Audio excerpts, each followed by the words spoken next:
عمومی طور پہ ہمارے ہاں جو محبت کی شادیاں کہی جاتی ہیں وہ زیادہ تر ناکام ہوتی ہیں اور طلاق تک نوبت پہنچتی ہے۔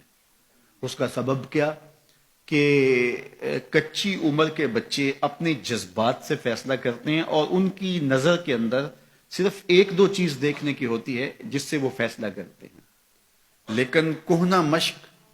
اور گرم سرد چشیدہ والدین اس بات کو جانتے ہیں کہ ہماری اولاد کی ترجیحات کیا ہیں اور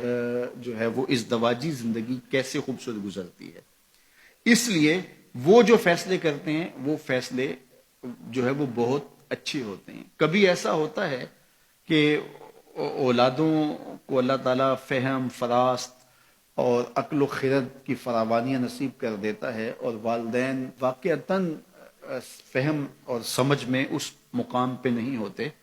تو سعادت مند اولادیں اس وقت بھی اپنے والدین کو شامل کرتی ہیں اور ان کے فیصلے اچھے بھی ہوتے ہیں۔ لیکن عمومی طور پہ ہوتا ہے کہ چاہے وہ اسکول، کالج اور یونیورسٹی میں نہ بھی گئے ہوں والدین، لیکن ان کے تجربات عملاً جو ہیں وہ زیادہ ہوتے ہیں۔ اسی لیے فرمایا گیا سید عائشہ رضی اللہ تعالیٰ عنہ سے مروی روایت ہے، ایما امرأۃ نکحت بغیر اذن ولیہا فنکاحها باطل فنکاحها باطل فنکاحها باطل، 3 مرتبہ فرمایا جو خاتون اپنے ولی کی اجازت کے بغیر نکاح کرتی ہے اس کا نکاح باطل ہے، اس کا نکاح باطل ہے، اس کا نکاح باطل ہے۔ تو عمومی طور پہ وہ نکاح جو ہیں وہ ناکام ہو جاتے ہیں، اس لیے کہ وقتی جذبات سے وہ رشتے جڑتے ہیں اور وہ ایک خاص عمر تک وہ جذبات ہوتے ہیں، لیکن اس کے بعد وہ رشتے ٹوٹ جاتے ہیں۔ ماں باپ کو پوری ترجیحات اور پوری زندگی کے سارے نشیب و فراز کا علم ہوتا ہے اور وہ ساری چیزیں سوچ سمجھ کے کوئی چیز جو ہے وہ طے کرتے ہیں۔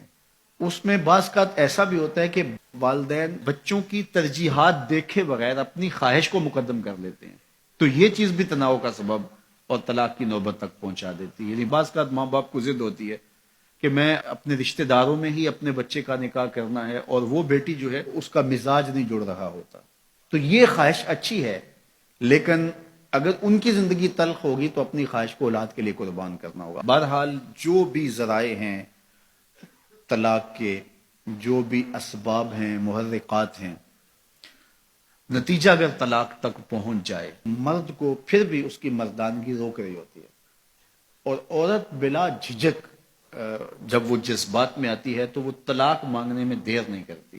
اور بہت ساری طلاق جو جذباتی ماحول میں ہوتی ہیں اس میں قصور خاتون کا ہوتا ہے کہ وہ طلاق مانگتی ہے۔ تو عورت کو کبھی بھی طلاق نہیں مانگنی چاہیے، ہاں اگر واقعتاً اس کا استحقاق بنتا ہے، وہاں زندگی گزارنا مشکل ہو گیا ہے، تو وہ عدالت میں رجوع کر کے خلا لے سکتی ہے۔ لیکن یہ عورتیں جو ڈٹ جاتی ہیں کہ ٹھیک ہے مجھے بھی فارغ کرو، میں ایک لمحہ اس گھر نہیں رہنا چاہتی، یہ گھر میرے لیے جہنم ہے، اور یہ اس کی بہنوں کے سامنے، اس کے بھائیوں کے سامنے، اس کے خاندان والوں کے سامنے اس کو یوں للکار رہی ہوتی ہے، تو پھر وہ طلاق دے دیتا ہے۔ اور بعض کا وجہ نہیں ہوتی کہ وقتی تناؤ ہوتا ہے۔ تو حضرت امام ابو داود نے حضور کا یہ فرمان لکھا ہے کہ آقا کریم نے فرمایا کہ جو خاتون بغیر عذر کے اپنے شوہر سے طلاق مانگتی ہے وہ جنت کی خوشبو بھی نہیں پائے گی، اور جنت کی خوشبو 500 سال کی مسافت سے آنا شروع ہو جائے گی۔ تو جو بغیر عذر کے اپنے شوہر سے طلاق مانگتی ہے، تو یہ بات ذہن میں رکھیے گا کہ عورت نہیں چاہتی کہ یہ اس کے وقتی جذبات ہوتے ہیں، وہ یہی چاہتی ہے کہ میں سرخ جوڑے میں اس گھر میں آئی ہوں تو سفید کفن میں واپس لوٹو اس گھر میں،